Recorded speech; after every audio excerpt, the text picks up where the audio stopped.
face à Limoges, hein, c'était plutôt pas mal avec une fin de match brûlante et un dernier arrêt dans les tout derniers instants. Attention, et la sortie d'Alwini sur Julien Boss.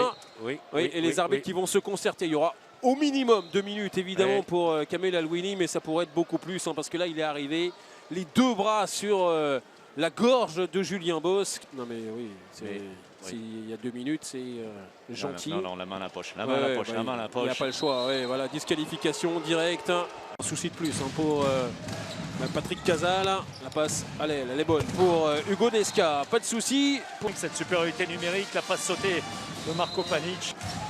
Sans trop se livrer, Cornel Nagy, le gros travail toujours. Julien Boss hors secteur. Et la parade tranquille pour Samir Belhassen. Attention, la relance derrière. Et Valentin Porte qui rôdait par là. Et la parade magnifique pour Samir Belhassen. 3 arrêts de Charles Bolzinger, 3 fois face à Dylan Garin. Julien Boss est reparti cette fois-ci. C'est par contre un peu décousu. Et ça fonctionne pour l'ancien de cette équipe, dunkerquoise, Cornel Nagy. Julien Boss toujours hors secteur.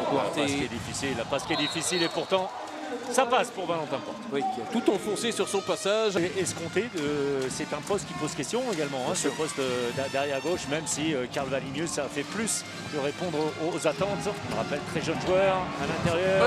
Tom Pelayo. Il était là en deuxième pivot. Oui, mais tout le monde est suivi. Valinius bravo. Qui est passé au-dessus de Kader Rahim. Alors, a priori, ce n'est qu'un problème passager. Douloureux, mais passager. Là, voilà, en cas de retour. Face à Samir Belhassen, qui s'est chauffé là, depuis le début de la partie et qui va venir sortir ce jet de 7 mètres. Samir Belhassen. Dylan Garin. Oh, le petit tir par en dessous, il fait ce qu'il veut. Cornel Nagy. Valentin Porte avec Marco Panic. Qui va lui servir complètement de l'autre côté. C'est bien joué, Yanis Lehn. La passe était millimétrée. Travail de Cornel Nagy sur l'arrière gauche qui est en face de lui. Le ballon bien lâché. Et derrière Yanis Lehn, il n'y avait pourtant pas beaucoup d'angles face à Samir Belhassen. Et lui, il était plutôt sur les 3 tiers. C'est ça. Et Dylan Garin face à Valentin Porte. C'est bien, qui termine aussi. Voilà, peut-être se donner aussi de la confiance maintenant.